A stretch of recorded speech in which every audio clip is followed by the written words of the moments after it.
Adam's third son. In Jubilees, Seth is portrayed as a figure of righteousness who is taught to follow the laws handed down by the angels. This sets the stage for the later descendants, including Noah, to continue the covenant with God. The story of Noah and the flood is well known from Genesis, but the Book of Jubilees offers additional revelations about what happened before and after the Great Flood. In Jubilees, the focus is not just on Noah's survival, but on the covenant God establishes with him afterward. A covenant that emphasizes the importance of purity, righteousness, and observing God's laws. Before the flood, Jubilees delves deeper into the corruption of the earth, particularly focusing on the Nephilim, the offspring of fallen angels and human women. While Genesis 6:1-4 briefly mentions the Nephilim, Jubilees provides more context, showing how these giants contributed to the wickedness that led God to cleanse the earth with the flood. And lawlessness increased on the earth, and all flesh corrupted its way, like men and cattle and beasts and birds and everything that walks on the earth. All of them corrupted their ways and their orders, and they began to devour each other. Jubilees 5:2. This moral decay was not just due to human sin, but also due to the influence of fallen angels, who introduced forbidden knowledge and corrupted the natural order. God's response is swift. He sends the flood to wipe out this corruption, but he preserves Noah and his family because of their righteousness. After the flood, Jubilees reveals that God didn't just promise never to flood the earth again. He also established a new covenant with Noah that included specific laws of purity and sacrifice. These laws, which were later passed down to the Israelites, were intended to help humanity maintain holiness and avoid the corruption that led to the flood. One key detail in Jubilees is that Noah was instructed to observe the Sabbath and follow the same laws given to Adam about sacrifice and purity. This covenant marked a new beginning for humanity, but it also emphasized the importance of remaining obedient to God's laws to prevent further judgment. The laws of sacrifice, which would later be formalized in the Mosaic Law, were already being followed by Noah as part of this covenant. These laws included instructions on how to offer burnt offerings to God and how to remain pure in both body and spirit. In Genesis 12, we are introduced to Abraham when God calls him to leave his homeland and go to Canaan. But Jubilees takes us further back into Abraham's youth, adding an entirely new dimension to his story. According to Jubilees, Abraham grew up in a family steeped in idolatry. His father, Terah, worshipped false gods. This isn't mentioned in Genesis, but Jubilees paints a vivid picture of a young Abraham who rejects the pagan practices around him, choosing instead to follow the one true God. And he said, "My father, tell me, what is this idol you worship?" And Abraham saw that it was an image of stone. And Abraham burned them before the eyes of all and fled into the wilderness. Jubilees 11:16-17. While Genesis focuses on Abraham's obedience to God's call to leave his home, Jubilees portrays Abraham as a revolutionary figure, destroying the idols in his father's house and making a bold stand against the idolatry of his time. This act of spiritual rebellion sets the stage for Abraham's later role as the father of the chosen people, who would reject pagan practices and follow the laws of God. One of the most striking differences between Genesis and the Book of Jubilees is the idea that Abraham followed divine laws long before Moses was ever born. In Genesis, there's no mention of Abraham being given laws other than the covenant of circumcision in Genesis 17.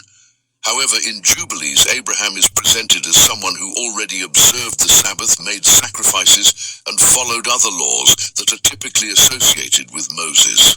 According to Jubilees, these laws were not invented during the time of Moses. They were passed down from the angels to the patriarchs, beginning with Adam. Abraham received these commandments from angels, and he was expected to follow them as part of his covenant relationship with God. And he was taught by the angels concerning the things written in the tablets of heaven. Jubilees 12:25.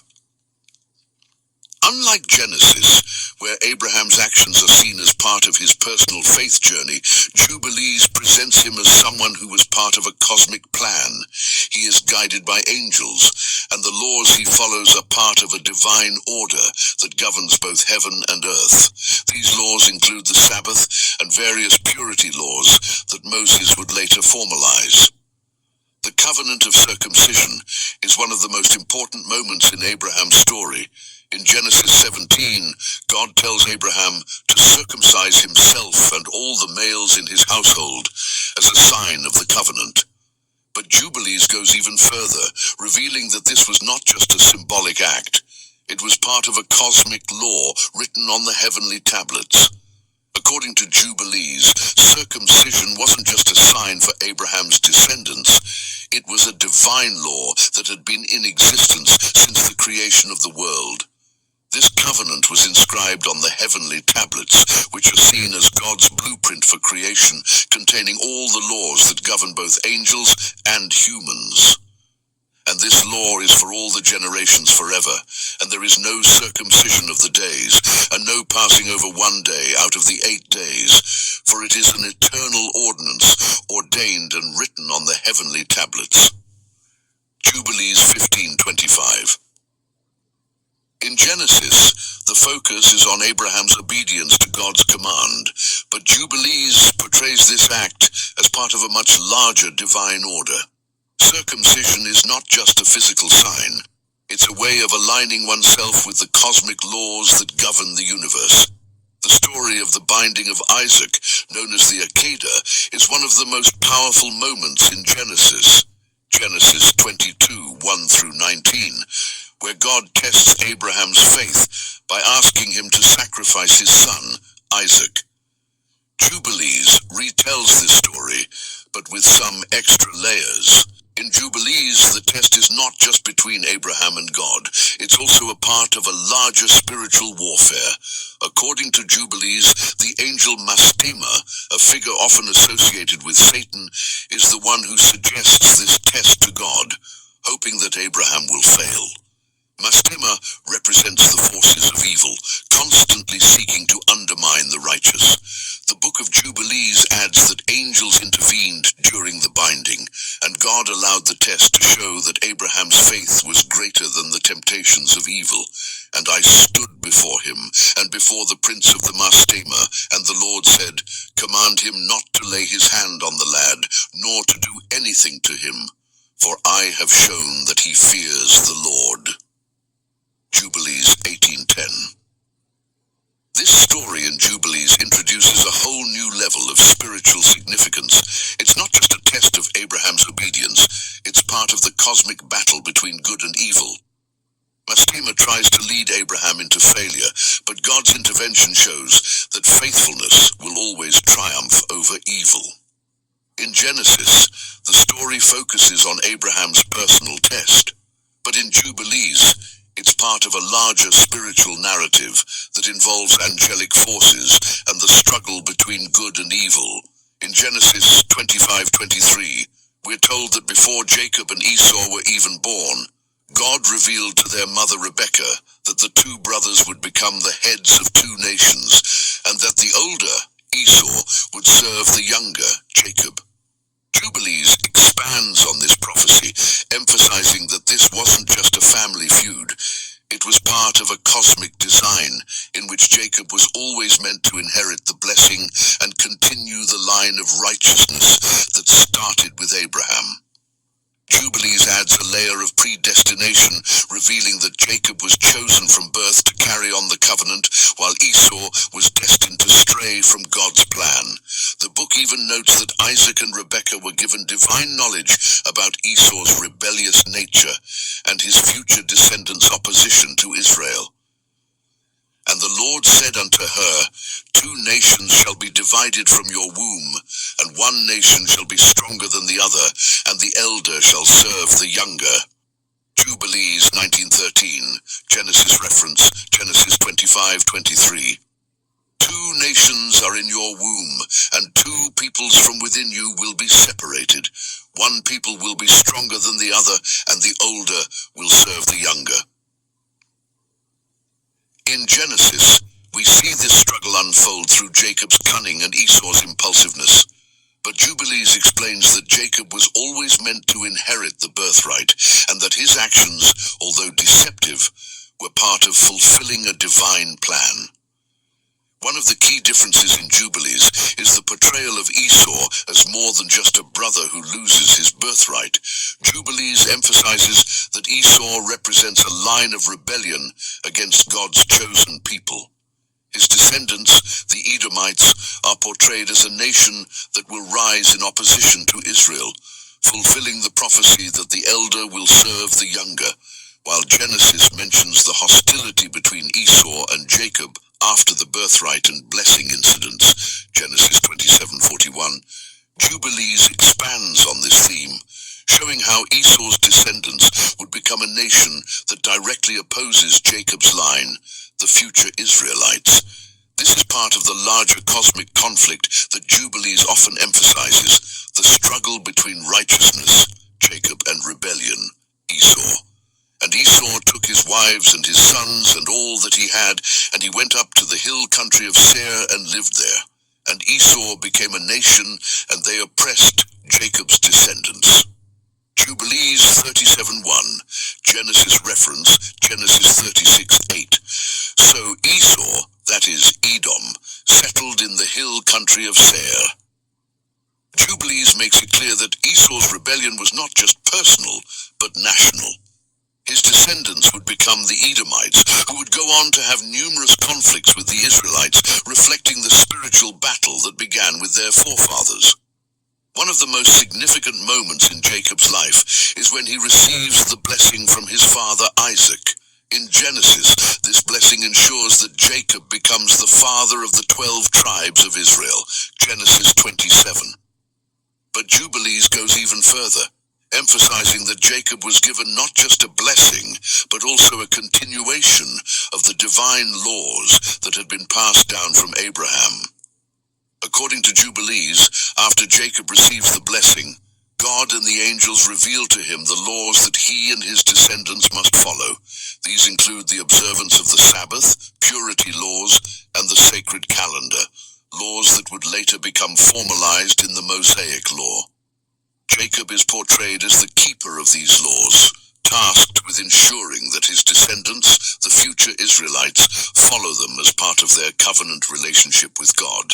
And the Lord appeared to him by night and said, I am the Lord God of Abraham your father, and the God of Isaac. The land whereon you are sleeping I give to you and your seed shall be as the stars of heaven.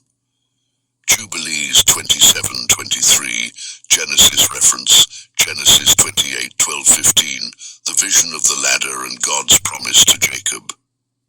In Jubilees, the laws that Jacob receives are part of the cosmic order that governs both heaven and earth.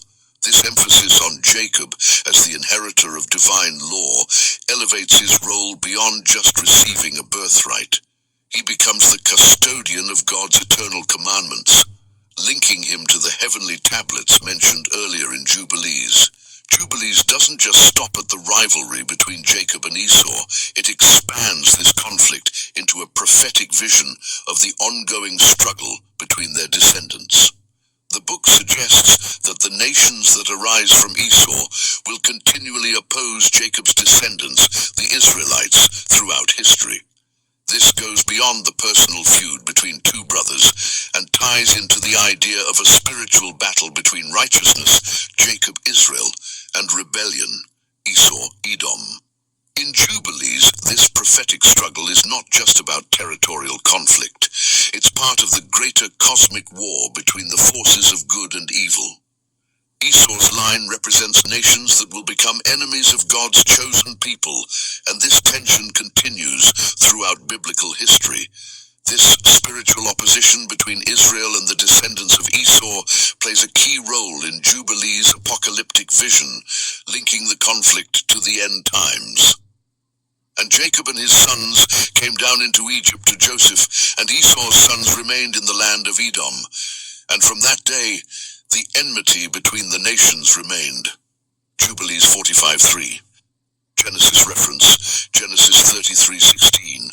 So that day Esau started on his way back to Seir. This vision of an ongoing spiritual struggle reflects the broader themes of Jubilees, where the story of the patriarchs is part of a larger cosmic plan, one that involves not just the family of Abraham, but the destinies of nations and the ultimate battle between good and evil. In Genesis, we see the birth of Jacob's 12 sons through his wives, Leah and Rachel, and their maidservants. These 12 sons, Reuben, Simeon, Levi, Judah, Dan, Naphtali, Gad, Asher, Issachar, Zebulun, Joseph, and Benjamin, become the heads of the tribes of Israel. However, Jubilees adds a layer of divine order to the birth of these sons, showing that their births were not just the result of human relationships, but part of a predetermined plan set by God. According to Jubilees, the timing and sequence of the births were ordained by God to align with the sacred calendar. The book emphasizes that each son was born according to the divine schedule, making their births part of the larger cosmic plan. And Jacob's wives and maidservants gave birth to his 12 sons, each according to the time set by the Lord, and their destinies were written on the heavenly tablets. Jubilees 28:12. Genesis reference, Genesis 29:31 to 30:34. The birth of Jacob's sons. While Genesis focuses on the narrative events surrounding the births of these sons, Jubilees stresses that their births had been written in the heavenly tablets, reinforcing the idea that the 12 tribes were part of God's predestined plan for the world. One of the significant moments in Genesis is the story of Reuben, Jacob's eldest son, who loses his status as the firstborn after committing a grave sin, Genesis 35:22. Jubilees expands on this event, emphasizing its spiritual consequences and explaining why Judah and Levi rise to prominence in his place. In Jubilees, Reuben's sin is framed as a violation of the divine laws that had been established long before. His actions are not just seen as a personal failing, but as a spiritual transgression that disqualifies him from leading the tribes. This allows for Judah, the fourthborn, to emerge as the tribal leader, and Levi to take on the role of priesthood, which is part of the divine order set by God. Because of his sin, the firstborn Reuben was not reckoned in the inheritance, but Judah was chosen as the prince over his brothers, and Levi for the priesthood forever. Jubilees 33:10, Genesis reference, Genesis 49:3-4, Reuben disqualified due to his sin. While Genesis mentions Reuben's disqualification, Jubilees places a much stronger emphasis on how this event aligns with the cosmic plan. Judah's rise is part of God's eternal law, and Levi is set apart for the priesthood, connecting their destinies to the larger spiritual framework that governs Israel's future. In the Bible, the tribe of Levi is set apart for the priesthood, with Moses and Aaron descending from this tribe, Exodus 28. But in Jubilees, the role of Levi as the priestly tribe is framed as part of an eternal mandate. The book emphasizes that Levi's priesthood was not just a matter of tribal duty, it was established in the heavenly tablets long before the Levitical priesthood was formalized under Moses. According to Jubilees, Levi was chosen by God to be the spiritual leader of the tribes, responsible for ensuring that the divine laws were observed. His priestly role is described as part of the cosmic order, and he is given special responsibilities that connect heaven and earth. And Levi Levi was set apart for the priesthood forever, to offer sacrifices and to mediate between the people and the Lord, for it was ordained on the heavenly tablets. Jubilees 32:17, Genesis reference Exodus 28, Levi's descendants set apart as priests. While Genesis and Exodus focus on the Levitical priesthood during Moses' time, Jubilees emphasizes that Levi's role was part of God's plan from the very beginning. This makes Levi's priesthood not just a response to historical circumstances, but an essential part of the cosmic order that predates the events at Mount Sinai. In Genesis, the 12 sons of Jacob go on to become the heads of the 12 tribes, and we see their journeys unfold as they eventually settle in the Promised Land. But in Jubilees, the tribes are not just inheritors of land. They are portrayed as guardians of God's law, tasked with upholding the divine commandments passed down from Abraham and Isaac. According to Jubilees, each tribe carries a specific spiritual responsibility and is expected to follow the laws written on the heavenly tablets. The book emphasizes that the 12 tribes were chosen not just to inherit the land, but to serve as stewards of God's commandments, ensuring that God's laws are observed by all generations. And the Lord said unto Jacob, These are the laws for your sons and their descendants forever, written on the heavenly tablets, that they may walk in them and live. Jubilees 29:6, Genesis reference, Genesis 49, Jacob's blessings to his sons.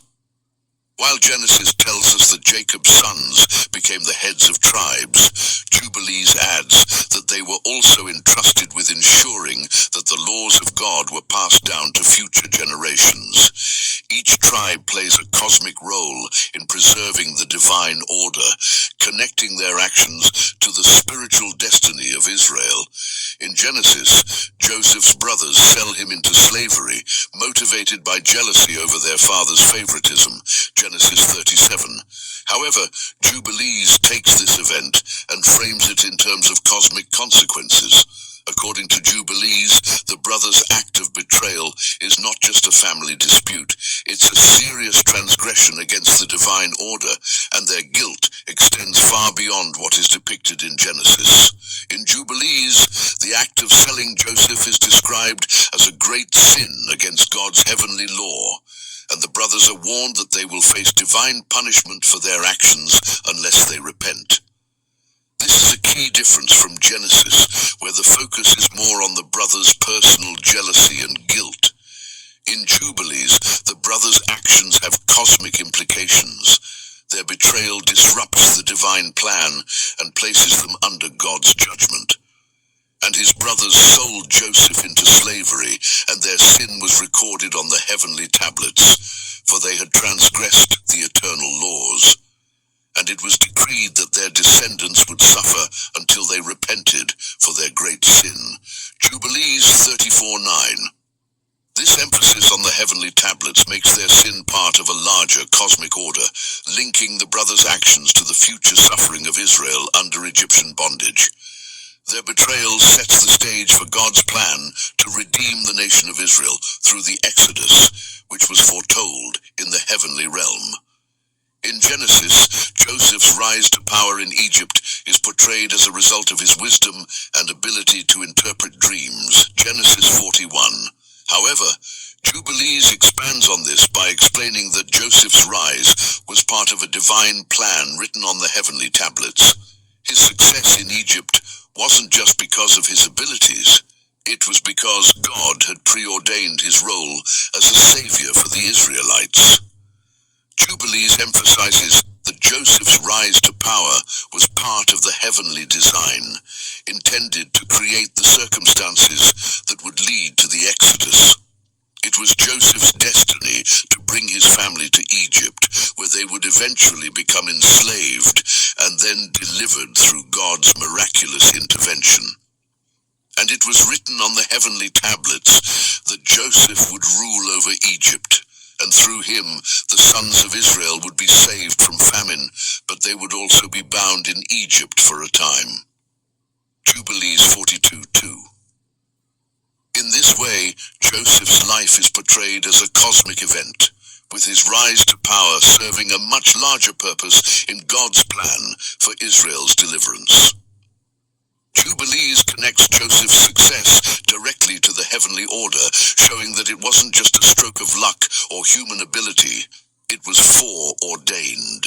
One of the most intriguing additions in Jubilees is the involvement of angels in Joseph's life.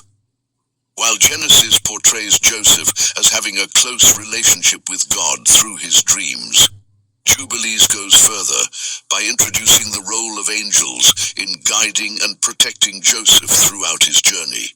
Jubilees describes how angels were sent by God to watch over Joseph from the moment he was sold into slavery, ensuring that he would fulfill his destiny in Egypt. These angels intervened at key moments in Joseph's life, protecting him from harm and ensuring that he remained faithful to God.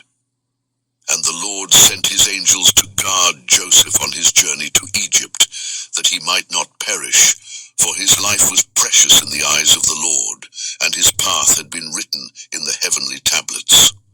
Jubilees 34:21. This detail about the angels' involvement adds a layer of spiritual protection to Joseph's story that isn't present in Genesis. It shows that Joseph's journey wasn't just a series of fortunate events. His path was carefully orchestrated by God, with angels ensuring that he would rise to power and eventually save his family. One of the most significant differences between Genesis and Jubilees is how Joseph's life is connected to the Exodus. In Genesis, Joseph's role ends with his family settling in Egypt, but in Jubilees, his life is portrayed as prophetic, foreshadowing the enslavement and eventual deliverance of the Israelites.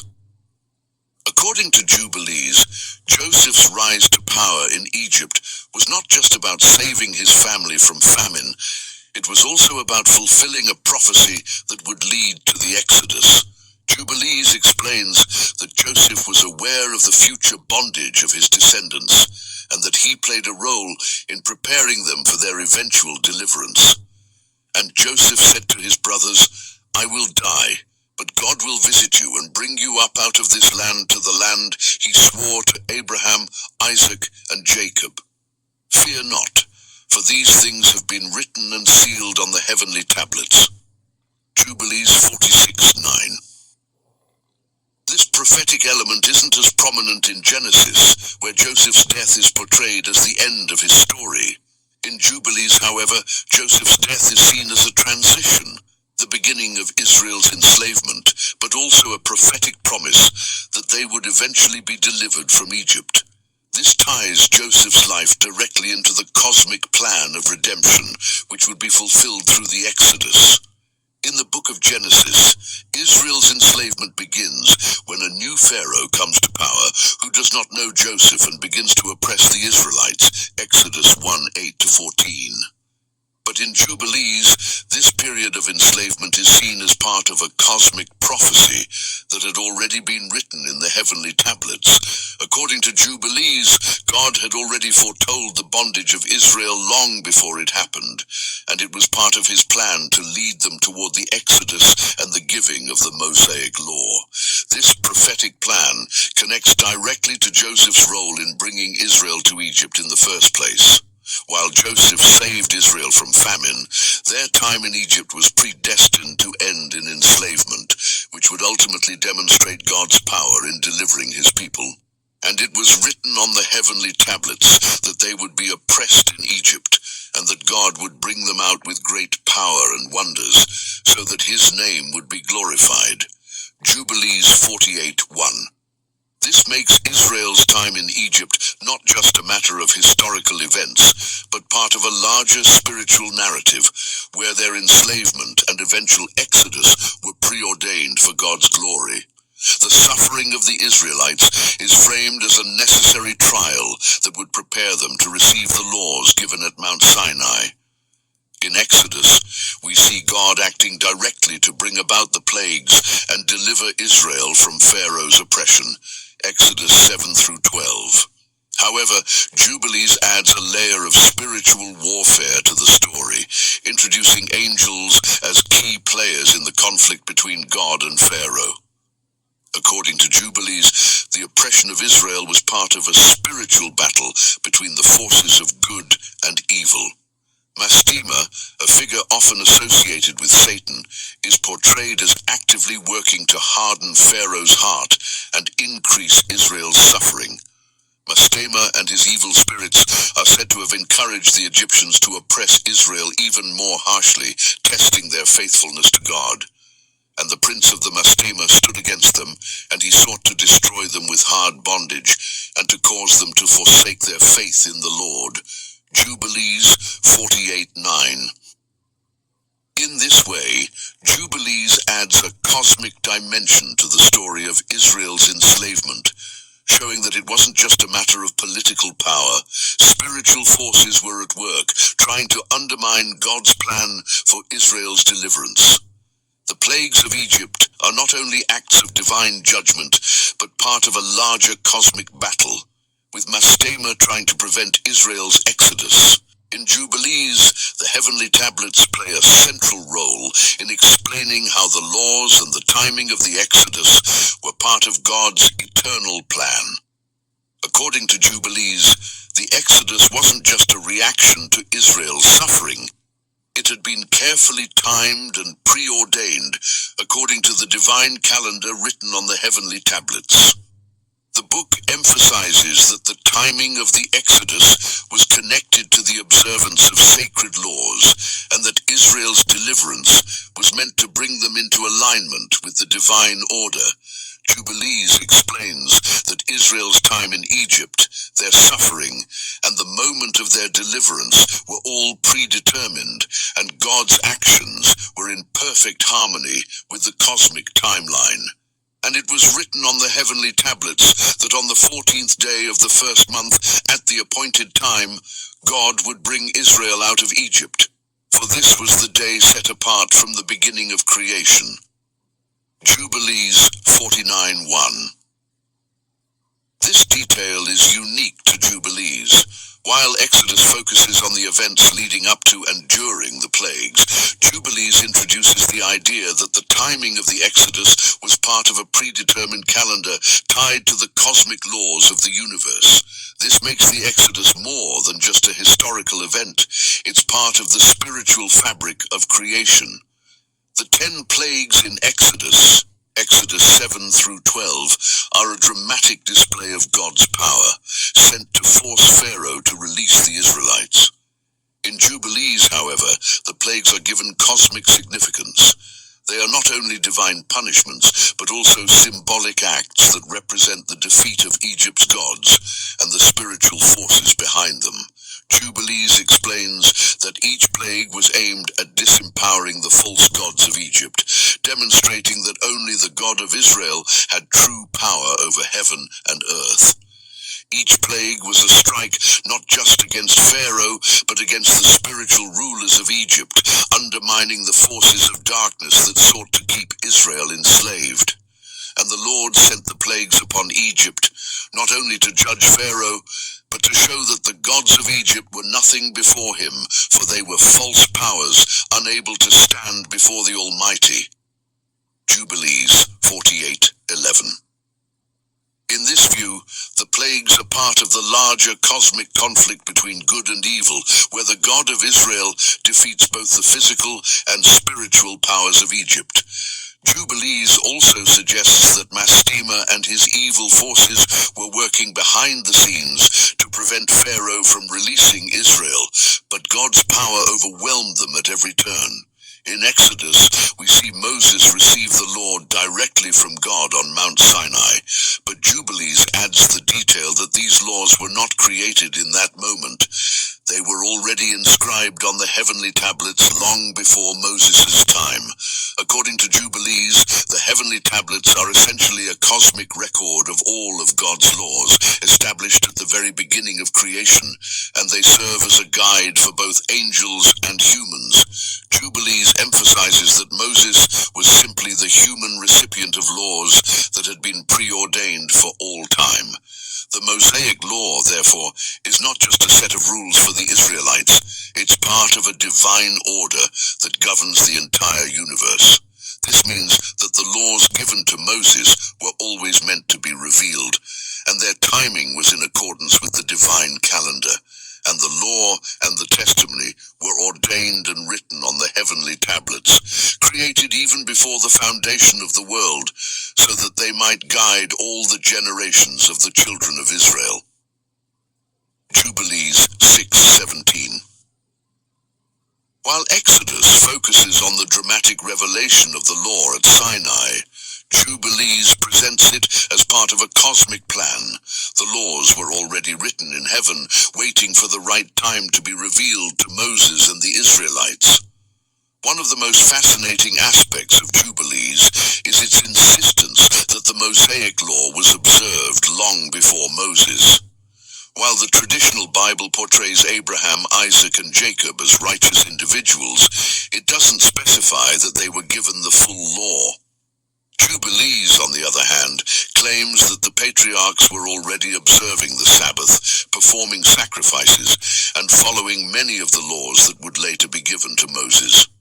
This makes the Mosaic Law not a new development, but a restoration of the laws that had been passed down from the beginning of time. The patriarchs received these commandments through divine revelation and through the angels who guided them. For example, Abraham is described as following the Sabbath and the dietary laws long before they were officially given to Israel. For Abraham kept the Sabbath, circumcised his sons, and followed the commandments of the Lord that were written on the heavenly tablets, and the law was revealed to him through the angels of God. Jubilees 16:28. In this way, Jubilees presents the law as a timeless code, given to all the righteous from Adam onward. Moses was simply the one chosen to deliver it in its complete form to the nation of Israel. One of the most unique contributions of Jubilees to the story of the Mosaic Law is its emphasis on the cosmic calendar. In Jubilees, the observance of time, particularly the Sabbath festivals and the Jubilee years, is central to the divine order. These laws of timekeeping are presented as part of the heavenly tablets, and following them is seen as a way of aligning with the divine rhythm of the universe. In Jubilees, the solar calendar is emphasized over the lunar calendar, with a year consisting of 364 days. This system is seen as the correct way to observe God's commandments, ensuring that all festivals and Sabbaths fall on their proper days. Jubilees warns that deviating from this divine calendar can lead to spiritual disorder, which is why the laws of timekeeping are so central to the Mosaic Law. And the Lord spoke to Moses and said, "Write down for Israel the law of the Sabbath and the festivals. For these times are ordained on the heavenly tablets, and you must observe them exactly, lest you fall into error." Jubilees 52. This focus on the cosmic calendar isn't as prominent in the traditional Bible, where the Sabbath and festivals are mentioned, but without the same emphasis on their cosmic origins. Jubilees stresses that following this calendar is key to remaining in God's favor, as it aligns human life with the divine plan. While the Mosaic Law in the Bible is given specifically to the Israelites, Jubilees presents these laws as eternal, binding not only for Israel, but for all generations, and even the angels. The book of Jubilees emphasizes that the laws written on the heavenly tablets are not just temporary guidelines for a single nation, they are eternal commandments that govern both heaven and earth.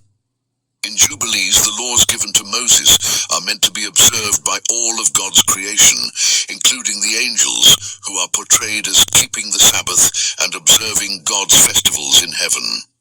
This makes the Mosaic Law part of the universal order, extending beyond just humanity and connecting the spiritual realm to the physical realm. And the law that was given to Moses on Mount Sinai is eternal and will be observed in heaven and on earth. The angels keep the Sabbath, and the righteous will observe the commandments forever. Jubilees 50:13.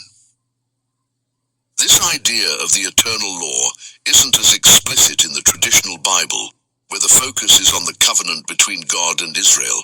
In Jubilees, however, the law is portrayed as part of the fabric of the universe, binding both angels and humans to God's cosmic order.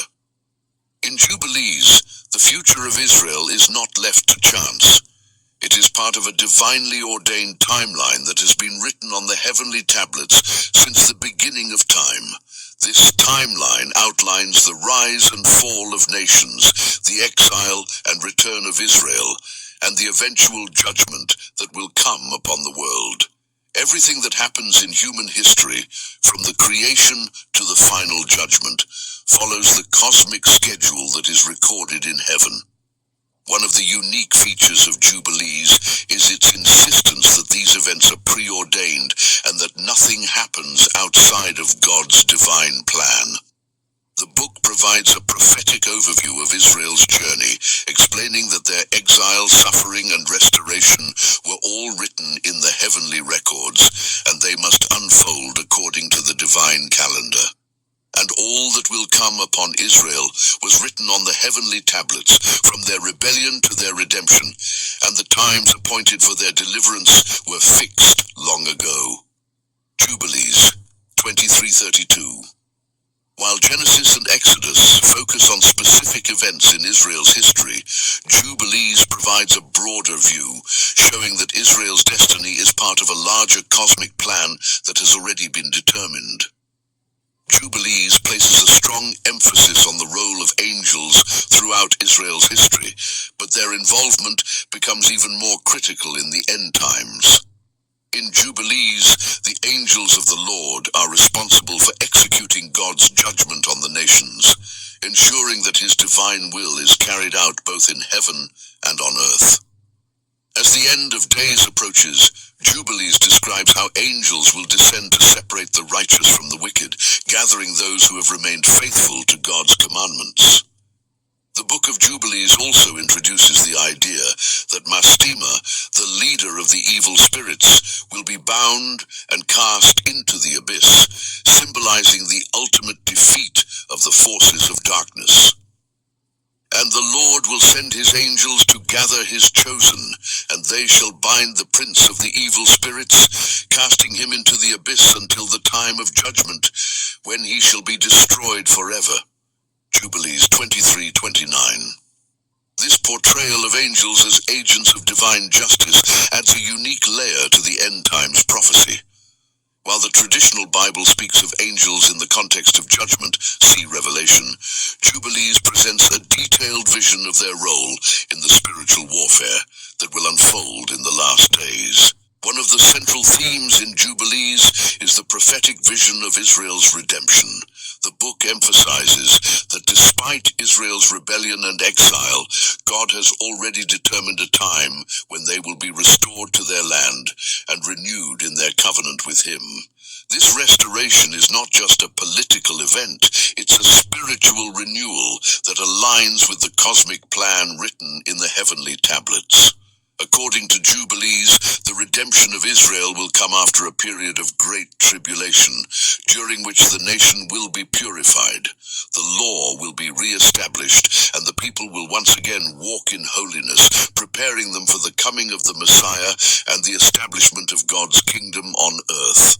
And the time will come when the children of Israel will turn back to the Lord with all their heart, and He will gather them from the nations and establish them in their land, as it was written on the heavenly tablets. Jubilees 23:26. While the traditional Bible also speaks of Israel's restoration, see Isaiah and Jeremiah, Jubilees adds the detail that this restoration is part of a predetermined timeline, with specific events already recorded in the heavenly records. In the end times, Jubilees describes the coming of a messianic kingdom, where God's chosen ruler, often interpreted as the Messiah, will establish righteousness on earth. The Book of Jubilees emphasizes that this kingdom will mark the end of the current age and the beginning of God's eternal rule, where the law will be upheld and the righteous will inherit the earth. The final judgment in Jubilees involves the separation of the righteous from the wicked, with the wicked being cast into the lake of fire, where they will be destroyed forever. Mastema and his evil spirits will be defeated, and the Messiah will rule in peace and justice. This vision of the end times is consistent with the apocalyptic imagery found in the book of Revelation, but Jubilees adds more emphasis on the role of the law and the cosmic order being restored. And the Lord will establish his kingdom on earth, and the righteous shall rule with him, for the law shall be written on their hearts, and the wicked shall be cast into the lake of fire. Jubilees 50:13. This messianic kingdom in Jubilees reflects a vision of a restored creation, where the law is fully observed, and the righteous are rewarded for their faithfulness. The final judgment brings about the ultimate defeat of evil, ushering in an era of eternal peace. If you found value in this deep dive into the Book of Jubilees and its unique cosmic vision of biblical history, be sure to share this video with others who might be interested in exploring these profound mysteries. By sharing, you help us continue uncovering ancient texts and revealing the hidden layers of God's eternal plan. Don't forget to like, subscribe to Deep Bible Stories, and join the conversation in the comments. Together, we can delve even deeper into these fascinating biblical insights.